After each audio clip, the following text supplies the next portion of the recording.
On the evening of March 23, 1978, in a cramped radio studio on the outskirts of Philadelphia, Pennsylvania, Daniel Westbrook adjusted his headphones and prepared for another solitary shift. The clock on the wall read 11:45 in the evening, and outside the soundproof booth the city stretched out in darkness, its inhabitants settling into sleep while Daniel prepared to keep them company through the long hours until dawn. The red recording light flickered to life, and he leaned toward the microphone with the easy confidence of a man who had spoken into the void for nearly 12 years. Daniel believed his job was simple, predictable even. Play the requested songs, read the dedications, fill the silence between midnight and 6 in the morning with music and the occasional weather update. He thought he knew his listeners, understood their loneliness, their insomnia, their need for a familiar voice in the dark hours. What he could never have imagined was that among the shift workers, heartbroken teenagers, and elderly insomniacs who called his show, there lurked something far more dangerous, something that would transform his understanding of everything. He thought he knew about the invisible audience on the other end of the line.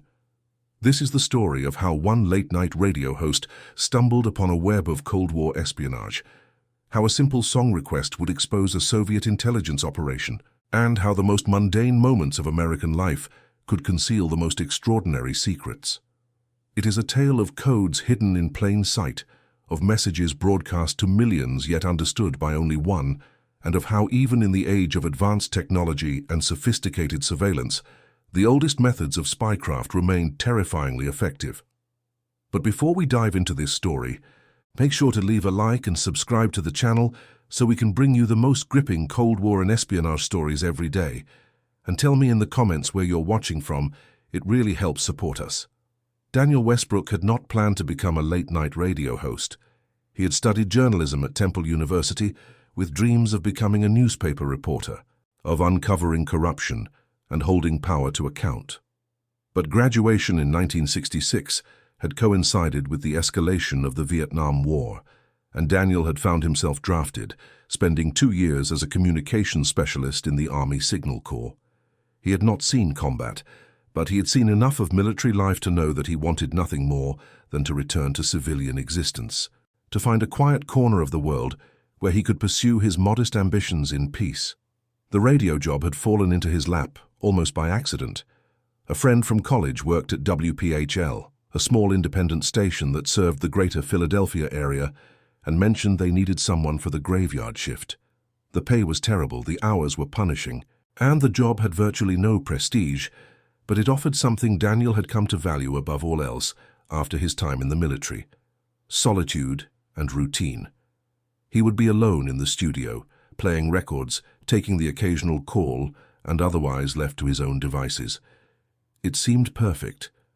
That had been in 1968, and now, a decade later, Daniel had become something of an institution among Philadelphia's night owls. His show, Midnight Requests with Danny West, had developed a loyal following. People called in to request songs for their loved ones, to share their stories, to simply hear another human voice in the lonely hours before dawn. Daniel had heard countless tales of heartbreak and hope, had played thousands of songs, had become intimately familiar with the rhythms of human loneliness. The studio itself was a testament to the station's modest means. Located on the second floor of a converted warehouse in an industrial section of North Philadelphia, it consisted of a single broadcasting booth, a cluttered control room, and a tiny kitchen that smelled perpetually of burnt coffee and stale cigarettes. The equipment was a mixture of the old and the barely functional. The turntables were reliable workhorses from the early 60s. The mixing board had been salvaged from a station in Pittsburgh, and the telephone system consisted of 3 lines that rang through to a single phone on Daniel's desk. On this particular March evening, Daniel had settled into his routine with the practiced ease of long habit. He had arrived at the station at 11:30, brewed his first pot of coffee, and reviewed the playlist he had prepared earlier in the day. The first hour would be dedicated to soft rock and easy listening, transitioning into more upbeat selections as the night wore on. He had learned over the years that his audience's musical preferences followed predictable patterns. The midnight crowd wanted comfort, familiarity, songs that wrapped around them like warm blankets. It was only in the hours before dawn that they craved something with more energy, more life, as if the music could help them push through to morning. The phone lines lit up almost immediately after his opening segment. The first caller was a truck driver named Marcus, who requested Landslide by Fleetwood Mac for his wife, who was home with their newborn daughter. The second was a nursing student named Jennifer, who wanted to hear anything by Carole King while she studied for her anatomy exam. The third was an elderly man named Herbert, who called every Friday night to request Glenn Miller's Moonlight Serenade in memory of his late wife, who had loved to dance. Daniel handled each call with genuine warmth, his voice settling into the intimate conversational tone that had become his trademark. He had discovered early on that the key to late-night radio was not to perform but to simply be present, to create the illusion of companionship without pretense or artifice. People did not want a DJ at 3 in the morning. They wanted a friend, someone who acknowledged their existence in the sleeping world. As the clock approached 1:15 in the morning, Daniel was in the middle of introducing Bridge Over Troubled Water when the phone rang again. He let it go to the second line and continued his introduction, his voice smooth and unhurried. When the song began playing, he picked up the receiver, expecting the usual request or dedication. Instead, he heard something that made him pause. The caller was male, his voice flat and oddly mechanical, speaking with a faint accent that Daniel could not immediately place. Eastern European, perhaps, though Daniel was no expert in such matters. The man spoke quickly, without preamble or greeting. "I would like to request a song," the man said, his words precise and carefully enunciated. "Please play Blue Moon by the Marcels, followed immediately by Calendar Girl by Neil Sedaka, followed immediately by Run Around Sue by Dion." Daniel found himself frowning at the phone. The request itself was not unusual. Listeners often asked for multiple songs. But something about the man's delivery struck him as odd. There was no emotion in his voice, no warmth or personality. He spoke like someone reading from a script, each word measured and exact. Moreover, the songs he had requested were from the early 1960s, oldies that Daniel played occasionally, but hardly the kind of music most callers requested at this hour. "Sure, I can do that," Daniel replied, reaching for his pen to write down the request. "And who should I say this is from?" "That is not necessary," the man said. "Simply play the songs in that order. It is very important that you play them in exactly that order, one after another, with no interruption." "Okay," Daniel said slowly. "And is there someone you'd like me to dedicate these to?" "No dedication is necessary, just the songs. In that order. Thank you." The line went dead before Daniel could respond. He sat staring at the phone for a moment, bemused by the strange exchange. In 12 years of taking requests, he had never had a caller quite like that. The man's tone had been almost urgent, yet completely devoid of the emotional quality that usually accompanied urgency. It was as if he had been conveying information, rather than making a simple song request. Daniel shrugged and made a note on his playlist. The request was unusual, but hardly alarming. Perhaps the man was simply socially awkward, or perhaps English was not his first language, and he struggled with casual conversation. Daniel had learned not to judge his callers. Everyone who phoned a radio station in the middle of the night was fighting their own battle with loneliness or insomnia or grief. If playing 3 oldies in sequence brought this strange man some comfort, who was Daniel to question it? He played the songs as requested, back to back just after 2 in the morning. As the familiar opening notes of Blue Moon filled the studio, Daniel found himself thinking about the caller again. Something about the interaction continued to bother him, though he could not quite articulate why. It was not what the man had said, but rather how he had said it. The mechanical precision of his speech, the emphasis on playing the songs in exactly that order, with no interruption. The thought drifted away as other calls came in, and soon Daniel was caught up again in the steady flow of requests and dedications that filled his nights. By the time his shift ended at 6 in the morning, the strange caller had been all but forgotten, filed away in the vast mental archive of odd moments and peculiar interactions that made up a career in late-night radio. But the man called again the following Friday, at exactly 1:15 in the morning, with another request. This time it was Teenager in Love by Dion and the Belmonts, followed by Save the Last Dance for Me by the Drifters, followed by The Twist by Chubby Checker. Once again, the man's voice was flat and mechanical. Once again, he insisted the songs be played in exactly that order, with no interruption. Once again, he refused to provide a name or dedication. Daniel played the songs as requested, but this time his curiosity was piqued. 2 weeks in a row, same time, same strange delivery, same insistence on a specific sequence. He made a mental note to pay attention if the man called again. There was something deliberate about this, something that went beyond the usual eccentricities of late-night callers. The man called again the following Friday, and the Friday after that, and the Friday after that, each time at precisely 1:15 in the morning, each time with a different sequence of 3 oldies from the early 1960s, each time with the same mechanical delivery, the same insistence on exact order and no interruption, the same refusal to provide any personal information. By the 6th week, Daniel had begun to feel a growing sense of unease.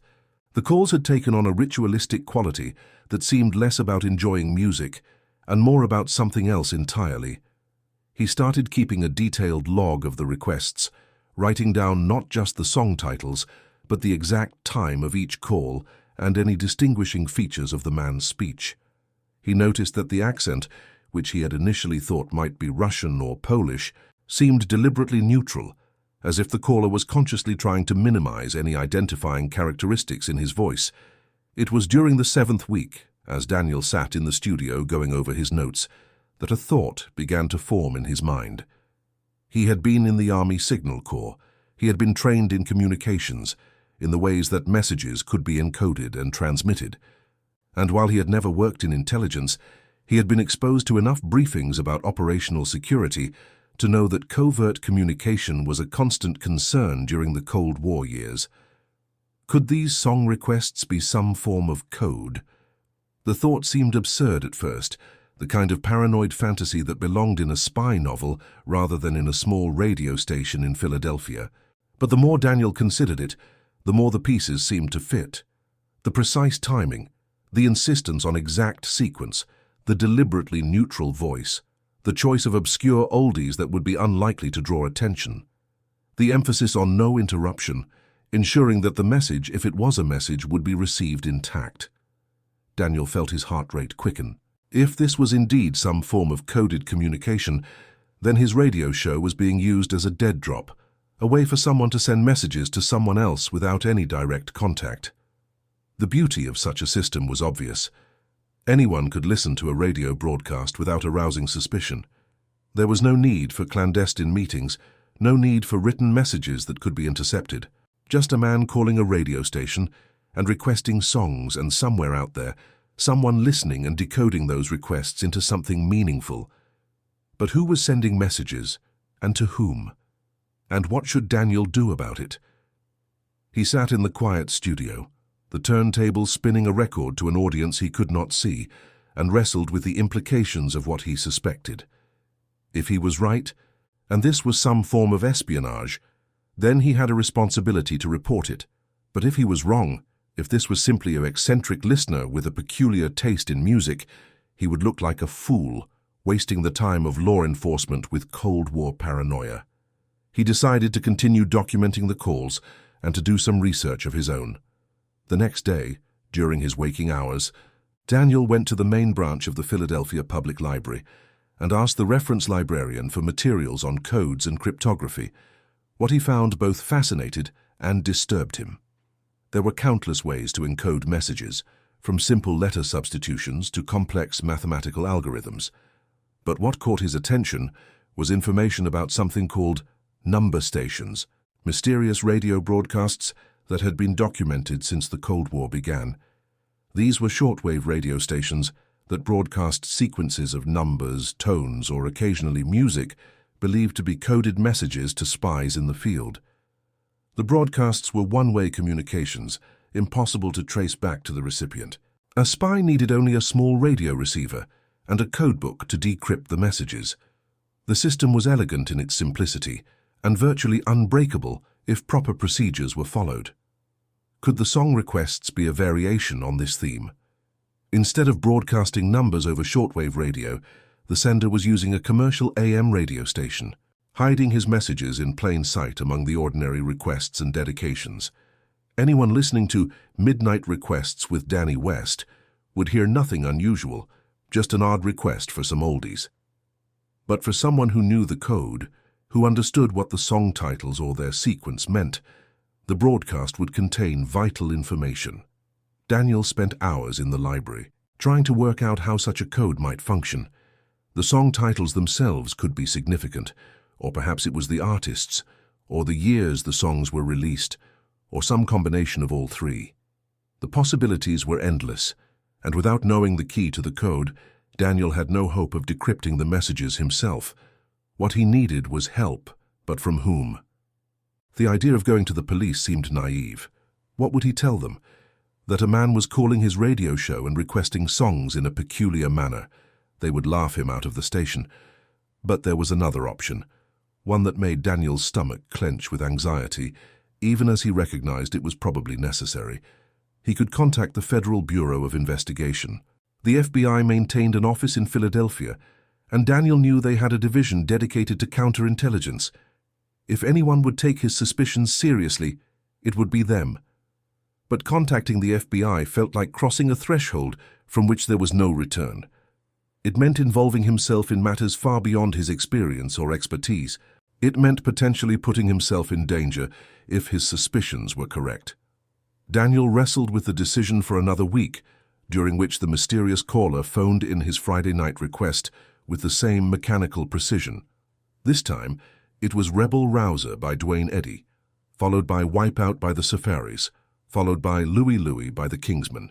Daniel played the songs and continued to take notes, but his sense of unease had grown into something approaching dread. On Monday morning, after a sleepless night following his shift, Daniel picked up the phone and called the FBI office in Philadelphia. He asked to speak to someone in counterintelligence and was transferred to a special agent named Robert Kellerman. Daniel explained his suspicions as clearly and concisely as he could, trying not to sound like a conspiracy theorist or a paranoid crank. He described the pattern of calls, the caller's distinctive speech, and his theory that the song requests might be coded messages. There was a long silence on the other end of the line when he finished. Then Special Agent Kellerman asked him a single question. "How long has this been going on?" 7 weeks, Daniel replied. "Every Friday night at 1:15 in the morning." "Don't play the next request," Kellerman said, his voice suddenly urgent. "When he calls, take the information. Tell him you'll play the songs, but don't actually broadcast them. I need to meet with you immediately. Can you come to our office this afternoon?" Daniel felt a chill run down his spine. Kellerman's response confirmed what he had suspected, but hoped was not true. This was real. This was serious. His radio show was being used for espionage. He met with Special Agent Kellerman that afternoon in a small conference room at the FBI's Philadelphia field office. Kellerman was a compact man in his early 40s, with graying hair and the watchful eyes of someone who had spent years looking for deception in the faces of others. He listened to Daniel's story without interruption, making notes on a yellow legal pad, occasionally asking clarifying questions about timing or specific details. When Daniel finished, Kellerman leaned back in his chair and studied him for a long moment. Then he said, "Mr. Westbrook, I need you to understand something. What I am about to tell you is classified information, and by sharing it with you, I am trusting that you will maintain absolute discretion. Can I have your word on that?" Daniel nodded, his mouth suddenly dry. "Yes, sir, absolutely." Kellerman opened a file folder and extracted several photographs, spreading them across the table. They showed a man in his mid-30s with thinning brown hair, a nondescript face, and the kind of appearance that would blend into any crowd. He wore glasses in some photos, was clean-shaven in others, and seemed to have a slightly different posture in each image, as if he were constantly adapting his physical presence to his surroundings. "This is Viktor Sokolov," Kellerman said. "At least that's one of his names. He's a Soviet intelligence officer, operating under deep cover in the United States. We've been tracking him for almost 2 years, but we've never been able to catch him in the act of espionage. He's extremely careful, uses multiple identities, and has so far eluded every attempt we've made to surveil him effectively. We know he's receiving instructions from Moscow, but we haven't been able to determine how." Kellerman tapped one of the photographs. "We believe he's a handler, meaning his job is to run other agents and pass their intelligence back to Soviet intelligence services. But handlers need to receive instructions from their superiors, and they need to do it in a way that cannot be traced. We've monitored his mail, his phone calls, his movements. Nothing. Until now, we've been completely in the dark about his communication methods." Daniel stared at the photographs, feeling the weight of what he was hearing. "You think he's the one calling my show?" "I think it's very possible," Kellerman replied. "The pattern you've described matches known Soviet communication protocols. They're called number stations, or sometimes music stations, when they use songs instead of spoken numbers. The system is brilliantly simple. An agent tunes into a specific radio broadcast at a specific time and receives coded instructions. The beauty of it is that it's completely one way. The agent never has to transmit anything, never has to make contact with anyone. He just listens, decodes, and acts." "But I'm the one playing the songs," Daniel protested. "I'm the transmitter in this scenario. How can I be broadcasting coded messages if I don't know the code?" "Because you're not the one creating the messages," Kellerman explained. "You're just the delivery mechanism. The caller, who we believe is acting on behalf of Soviet intelligence, is encoding his messages in the song titles or their sequence. When you play those songs, you're unknowingly broadcasting the coded instructions to whoever is listening. Could be Sokolov himself, or could be other agents in his network. The point is, it's genius. They're using American infrastructure, an American radio station, an American DJ to communicate with their operatives. If anyone were to notice, you're the one who would draw suspicion, not them." The implications made Daniel feel sick. He had been an unwitting accomplice to espionage, his voice and his radio show weaponized against his own country. "What do you need me to do?" Kellerman's expression softened slightly. "First, I need you to continue taking the calls exactly as you have been. Don't change your routine. Don't let on that anything is different. We need to identify who's listening to these broadcasts, and the only way to do that is to let the operation continue while we conduct surveillance. Second, I need you to record the calls, every word, every detail. Third, and this is crucial, I need you to trust me and my team. This investigation is going to require patience and discretion. We cannot move too quickly, or we'll spook them and lose our chance to roll up the entire network." "You want me to keep broadcasting their messages?" Daniel asked, incredulous.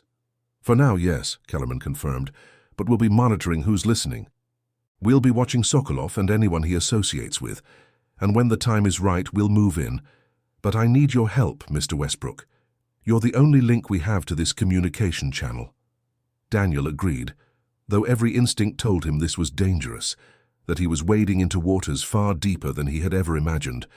But he also understood that he had a responsibility. He had stumbled onto something significant, and he could not simply walk away. The next Friday, when the call came in at 1:15 in the morning, Daniel's hands were shaking as he picked up the phone.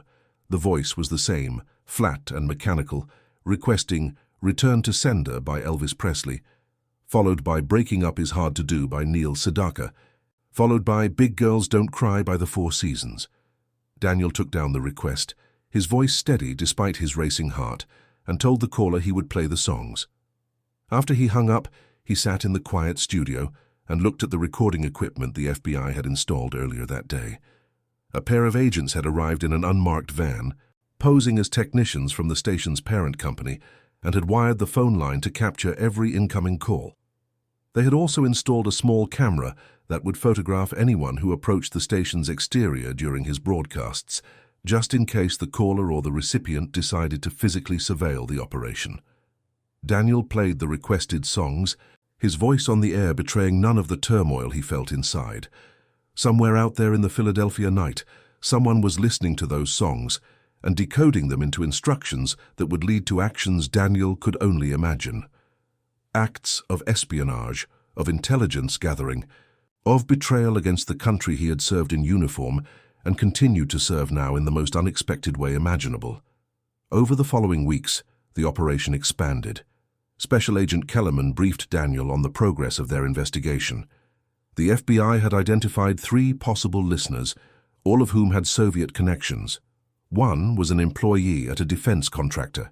Another was a research scientist at a university laboratory working on materials with potential military applications. The third was a low-level employee at the Philadelphia Port Authority who had access to shipping manifests and cargo information. The FBI began intensive surveillance of all three individuals, watching their movements, monitoring their communications, documenting their activities. Kellerman explained that building a case for espionage required patience and meticulous evidence gathering. They needed to catch the subjects in the act of collecting or transmitting classified information, not just listening to a radio show. Meanwhile, Daniel continued his nightly broadcasts, playing requests and taking calls, living a double life that none of his listeners could possibly suspect. To the thousands of people who tuned into Midnight Requests with Danny West, he was still just the friendly voice that kept them company in the dark hours. But beneath that familiar persona, Daniel was now an active participant in a counterintelligence operation. Each Friday night, broadcast potentially containing coded instructions to Soviet agents operating on American soil. The strain began to wear on him. He lost weight, slept poorly during the day, and found himself constantly looking over his shoulder, wondering if he was being watched, if the Soviets had somehow discovered that their communication channel had been compromised. Kellerman assured him that the operation was secure, that his cover had not been blown, but Daniel's anxiety only grew as the weeks turned into months. It was in late June, almost 4 months after the operation had begun, that everything came to a head.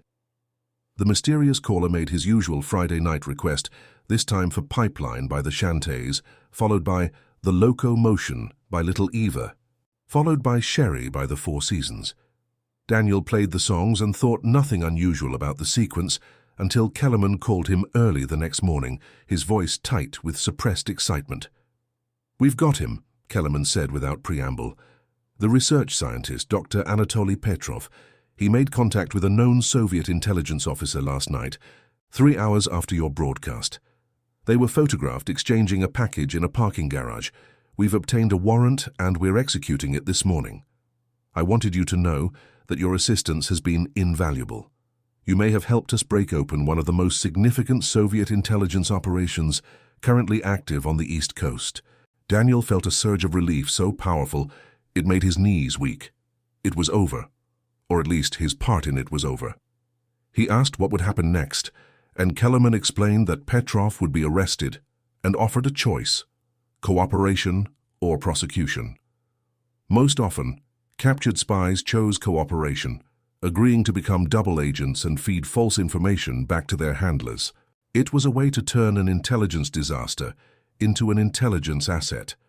As for the mysterious caller who had been placing the coded song requests, Kellerman suspected it was indeed Viktor Sokolov or one of his associates, but without catching them in the act of making the calls, they could not make an arrest. However, with Petrov's cooperation, they hoped to roll up the entire network, identifying and neutralizing multiple Soviet agents and their handlers. Daniel hung up the phone and sat in his small apartment, watching the morning sun filter through the curtains, and tried to process what he had been part of.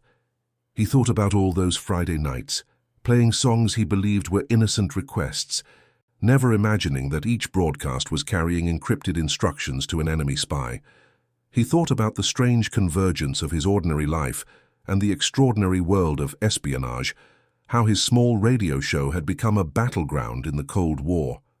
In the weeks that followed, the FBI's operation expanded dramatically. Dr. Anatoly Petrov did indeed agree to cooperate, and his debriefing led to the identification of 5 additional Soviet agents operating in the Philadelphia area. The network had been gathering intelligence on defense manufacturing, port security, and telecommunications infrastructure. The information they had collected, while not catastrophically damaging, would have been valuable to Soviet military planners. Kellerman kept Daniel informed as much as security allowed, and from these briefings, Daniel learned the full scope of what had been uncovered. The song request code had been elegantly simple. Each song title had been assigned a number based on its position in a pre-arranged list. The sequence of 3 songs translated into a 3-digit code that corresponded to specific instructions or information in a codebook that Petrov possessed. For example, the first sequence Daniel had documented, Blue Moon, Calendar Girl, and Runaround Sue, had translated to instructions about when and where to conduct a dead drop of intelligence materials. The system had been nearly foolproof because it required no direct contact between the sender and receiver. The caller, who was eventually identified as a low-level Soviet intelligence officer named Dmitry Marchenko, operating under diplomatic cover at the United Nations in New York, would place his call from various payphones, making it virtually impossible to trace.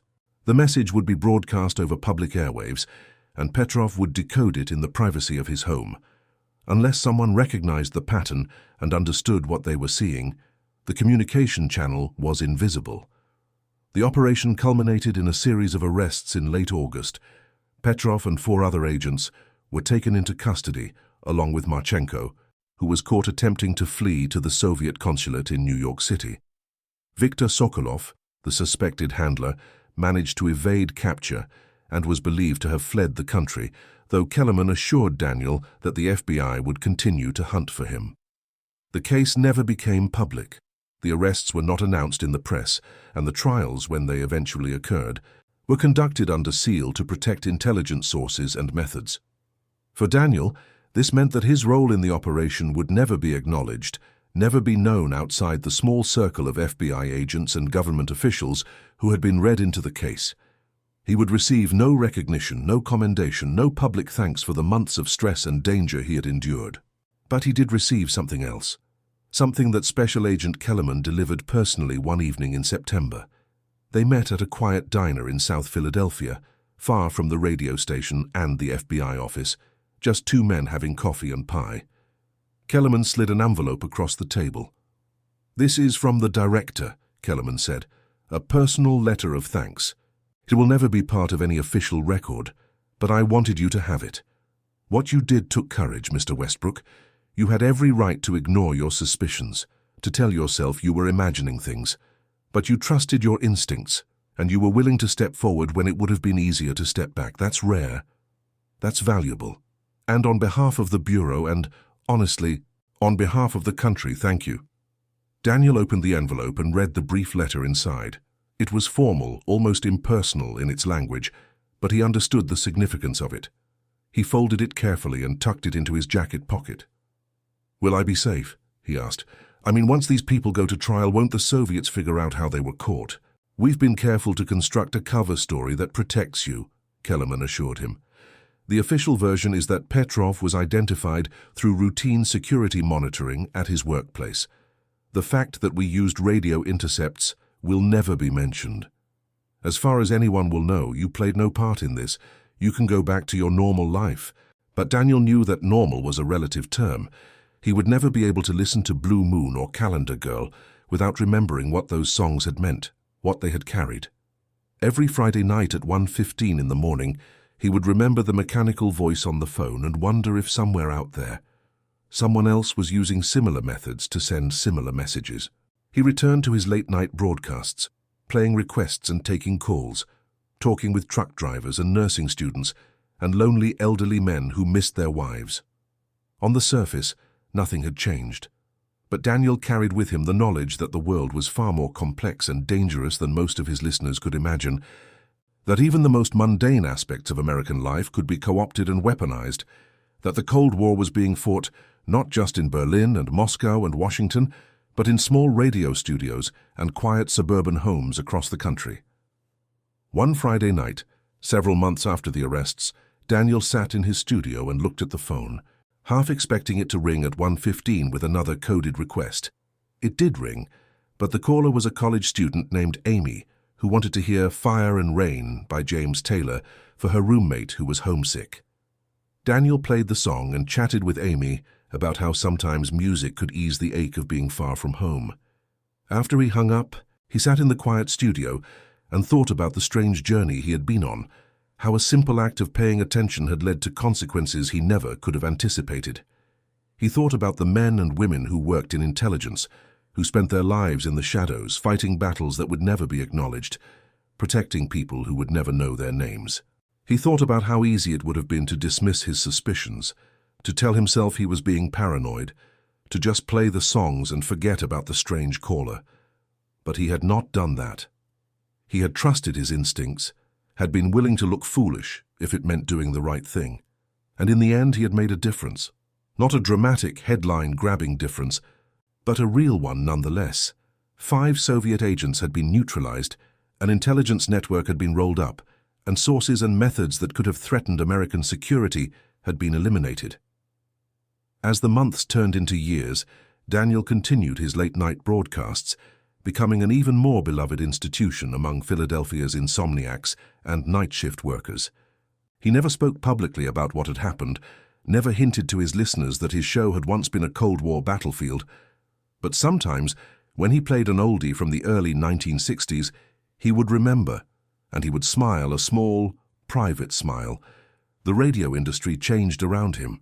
FM began to dominate the market, AM stations struggled, and eventually WPHL was sold and reformatted. Daniel moved to a different station, then another, following the work as the media landscape shifted beneath his feet. He retired in the early 2000s, leaving behind a career that had spanned more than 3 decades. In 2006, long after the Cold War had ended and the Soviet Union had collapsed, Daniel received a letter from Robert Kellerman, who had since retired from the FBI. In it, Kellerman explained that the case had recently been declassified, and that, with the passage of time and the death of several key figures, it was now possible to acknowledge Daniel's contribution publicly, if he wished. The FBI was prepared to honor him formally for his assistance. Daniel thought about it for a long time before declining the offer. He had never done it for recognition, and he was uncomfortable with the idea of being celebrated for something that had felt at the time like simply doing what was right. Besides, he had his own way of remembering. In a drawer in his study, carefully preserved in a protective sleeve, was the letter from the FBI director, and that was honor enough. He did, however, give Kellerman permission to share the story with researchers and historians, so that someday, when enough time had passed and enough wounds had healed, people might understand the unusual ways that the Cold War had been fought, the unexpected places where it had unfolded, and the ordinary citizens who had found themselves playing extraordinary roles. The story of the late-night radio host who had identified a Soviet spy by his song request became a small footnote in the vast history of Cold War espionage. It was not as dramatic as the Cuban Missile Crisis, not as famous as the Cambridge Five or the Rosenberg case, but it was real and it mattered. And it illustrated a truth that Daniel had learned during those tense months in 1978, that vigilance and courage could take many forms, and that sometimes the most important battles were fought not with weapons or diplomacy, but with attention and determination, and the willingness to ask uncomfortable questions. Daniel Westbrook passed away in 2012 at the age of 68, having lived a full and mostly quiet life. His obituary in the Philadelphia Inquirer noted his long career in radio and his popularity among generations of late-night listeners. It did not mention Soviet spies or coded messages or the night that had changed everything.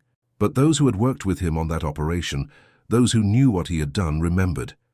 And in the secretive world of counterintelligence, that remembrance was its own form of honor, passed down through the years like a whispered legend of the Cold War's hidden heroes. The methods that Daniel had stumbled upon, the use of commercial radio broadcasts to transmit coded messages, were documented and studied by intelligence agencies around the world. The technique was added to training materials as an example of how adversaries could exploit open infrastructure for clandestine communication. Countermeasures were developed, monitoring systems were improved, and analysts were taught to look for patterns in unexpected places. But perhaps the most important legacy of the case was the reminder that intelligence work was not solely the province of trained professionals. Sometimes it was ordinary people, paying attention to the details of their ordinary lives, who noticed when something was not quite right. It was the secretary who observed unusual visitors, the postal clerk who noticed strange mailing patterns, the night shift security guard who saw someone where they should not be, and yes, the late-night radio host who recognized that a song request was something more than it appeared. In the years since the Cold War ended, the world of espionage has evolved, Digital communications have largely replaced radio broadcasts and dead drops. Encryption has become far more sophisticated. The tradecraft has adapted to new technologies and new threats, but the fundamental principles remain unchanged. Intelligence agencies still seek ways to communicate with their agents securely, and counterintelligence professionals still look for the patterns, the anomalies, the small details that reveal hidden operations. The story of Daniel Westbrook and the coded song requests stands as a testament to the fact that, in the long struggle between intelligence services, success often depends not on technological superiority or massive budgets, but on human observation, analytical thinking, and the courage to act on one's convictions. It reminds us that the great conflicts of history are fought not just by generals and spies, but by ordinary citizens who find themselves in extraordinary circumstances and choose to do what they believe is right. And that concludes our story. If you made it this far, please share your thoughts in the comments. Don't forget to subscribe for more incredible stories, and check out the video on screen. I'm sure you'll enjoy it. See you next time.